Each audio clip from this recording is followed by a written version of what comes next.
గణేశాయ నమః. శ్రీ సరస్వత్యై నమః. శ్రీ గురుభ్యో నమః. మిత్రరా, వాల్మీకి మహర్షి రచించిన శ్రీమద్ రామాయణం యథాతథంగా చెప్పుకున్నాం. ప్రతి శ్లోకం దాని అర్థం. నిన్నటి వరకు మనం సత్సంగంలో భాగంగా బాల అయోధ్యారణ్య కిష్కింద సుందర యుద్ధకాండలు పూర్తి చేసాం. ఉత్తరాఖండ్లో కూడా 82వ సర్గ వరకు చెప్పుకున్నాం. ఈ రోజున 83వ సర్గను మొదలు పెడదాం.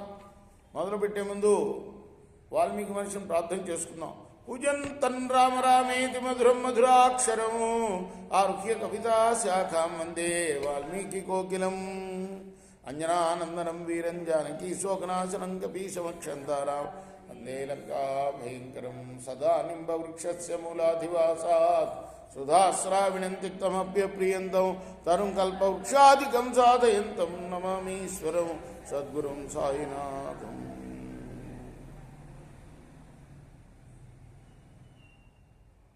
తత్శ్రుత్వా భాషితం తస్య రామస్య క్లిష్టకర్మణః ద్వాస్తః కుమారావాహూయ రాఘవాయ న్యవేదయత్. అయోధ్యకి మరలాడు రాముడు. అయోధ్యకు చేరుకున్నాడు. ద్వారపాలకుడు రాముని మాటలు విని లక్ష్మణ భరతులను తీసుకొచ్చి రాముడికి విన్నవించాడు. దృష్ట్వా తు రాఘవ ప్రాప్తా ఉభౌ భరత లక్ష్మణౌ పరిష్యజ్య తతో రామో వాక్యమే తదువాచ.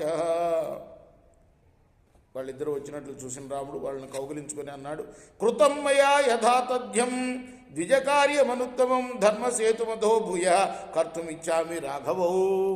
భరత శత్రుఘ్నులారా, అత్యుత్తమైన బ్రాహ్మణ కార్యాన్ని చేసినట్లే ఇప్పుడు మరలా ధర్మసేతువును రాజధర్మానికి సంబంధించిన అత్యుత్తమ మర్యాదను చేయవాలని నేను అనుకుంటున్నాను.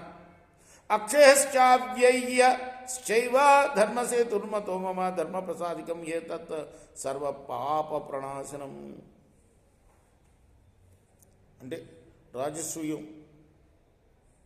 చేసే ప్రయత్నం అన్నమాట. ఆయన దాని గురించి ప్రస్తావిస్తున్నాడు. ఈ ధర్మసేతు అక్షయమైనది, వ్యయరహితము అని నా అభిప్రాయం. ఇది ధర్మాన్ని పోషిస్తుంది, సమస్త పాపాలను కూడా నశింపజేస్తుంది. యువాభ్యామాత్మభూతాభ్యాం రాజసూయమనుత్తమం సహితో యష్టుమిచ్చామి తత్ర ధర్మస్థు శాశ్వత. మీ ఇద్దరితో కలిసి రాజసూయ యాగం చేయవలనని నేను కోరుకున్నాను.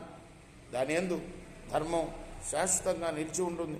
ఇష్టాతు రాజసూయేన మిత్ర శత్రు నిబర్హణ సుహృతేన సుయజ్ఞేన ఆవరణత్వం. వాగమాత శత్రు వినాశకుడైన మిత్రుడు బాగా నిర్వహింపబడిన ఉత్తమ యజ్ఞమైన రాజసూయాన్ని చేసి వరుణత్వాన్ని పొందుతాడు. సోమశ్చ రాజసూయేన ఈష్ట్వా ధర్మేణ ధర్మవిత్ ప్రాప్తస్య సర్వలోకేషు కీర్తిం స్థానం చ శాశ్వతం. సోముడు కూడా సనాతన ధర్మం ప్రకారం రాజసూయాన్ని చేసి కీర్తిని, శాశ్వతమైన స్థానాన్ని పొందాడు. అస్మిన్ నహనీయచ్చే యశ్రేయ చింత్యతాం తన్మయా సహ హితంచాయితి యుక్తంచ ప్రయతో వక్తుమర్హత. కాబట్టి మీరు కూడా ఆలోచించండి. ఏది హితమో, ఏది మున్ముందు మంచి ఫలం ఇస్తుందో నాకు చెప్పండి. మీరు శ్రుత్వాతు రాఘవశ్చైతద్ వాక్యం వాక్య విశారద భరత ప్రాంజలిర్భూత్వా వాక్యమే తదువాచ. అప్పుడు మాటలు పలకడంలో నేర్పరి అయిన భరతుడు రాముడు పలికిన మాటలు విని అంజలి ఘటించి ఇలా అన్నాడు, త్వయి ధర్మ పరః సాధో త్వయి సర్వా వసుంధర ప్రతిష్ఠిత మహాబాహో యశశ్చామిత విక్రమ. మహాబాహు, నీ ఎందే ధర్మం ప్రతిష్ఠితమైందయ్యా. నీ ఎందే సమస్త భూమి కూడా ప్రతిష్టమైంది. నీ ఎందే కీర్తి ప్రతిష్టమైంది. మహీపాలాశ్చ సర్వే త్వాం ప్రజాపతిమివామరా నిరీక్షంతే మహాత్మానం లోకనాథం యథావయం. రాజులందరూ కూడా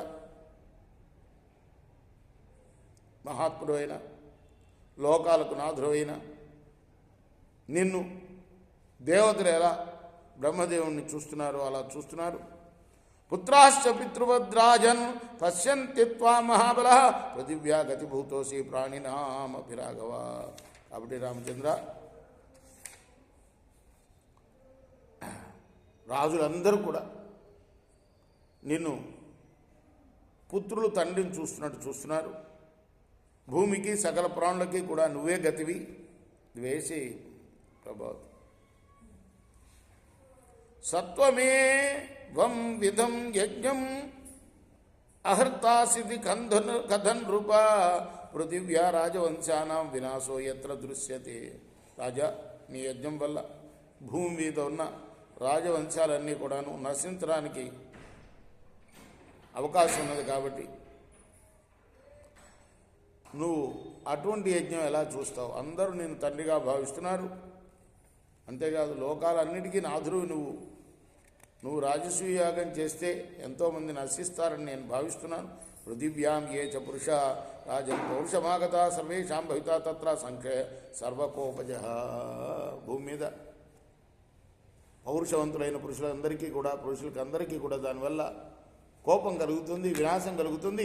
సత్వం పురుషశార్థుల గుణైరతుల విక్రమ పృథివీ నాగసేహంతం వసేహితమవర్తతే. కాబట్టి ఈ భూమి మీద ఉన్న వాళ్ళని చంపడం యుక్తం కాదు. వాళ్ళందరూ నీ వశంలోనే ఉన్నారు కదా, ప్రత్యేకంగా నువ్వు మళ్ళీ రాజసూయాగం ఎందుకు చేయటం? భరతస్యతు తద్వాక్యం శ్రుత్వా అమృతమయం యథా పరహర్షముద్రం లేవే రామ సత్యపరాక్రమ.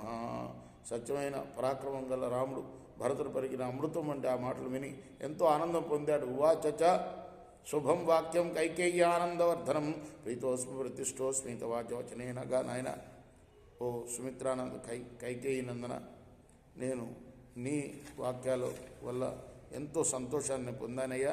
ఇదం వచనమక్లీపం త్వయా ధర్మ సమాగతం వ్యాకృతం పురుష వ్యాఘ్ర పృథివ్యా పరిపాలన. నువ్వు ధర్మసమ్మతమైన వాక్యాలని మాటల్ని నిర్భయంగా చెప్పావు, నాకు చాలా సంతోషం. ఏష తస్మాదభిప్రాయం రాజసూయాత్ క్రతూత్తమాన్ నివర్తయామి ధర్మజ్ఞ తవ సువ్యాకృతేన చ. నువ్వు పలికిన మంచి మాటల ప్రకారం నేను నివర్తయామి ధర్మజ్ఞ, నా అభిప్రాయాన్ని నీ మాటల ప్రకారమే నెరవేరుస్తాను. లోకపీడాకరం కర్మ నా కర్తవ్యం విచక్షణై బాలానంతో శుభం వాక్యం గ్రాహ్యం లక్ష్మణపూర్వజ తస్మా శృణోమి తే వాక్యం సాధుయుక్తం మహాబలుడా, బుద్ధిమంతులు లోకపీడా హేతువైన పని చేయకూడదు. కాబట్టి నువ్వు చిన్నవాడు అయినా నీ మాట గ్రహింప తగినది, అందువల్ల మంచిదైన యుక్తియుక్తమైన నీ మాట వింటున్నాను అన్నాడు రాముడు. ఇది ఇత్యార్షే శ్రీమద్ రామాయణే ఆదికావ్యే ఉత్తరకాండే చ సర్గ. ఇది వాల్మీకి మహర్షి రచించిన శ్రీమద్ రామాయణంలోని ఉత్తరకాండలోని 83వ సర్గ. రేపు 84వ సర్గని ప్రారంభం చేద్దాం. కృష్ణార్పణమస్తు. సాయి కృష్ణార్పణమస్తు.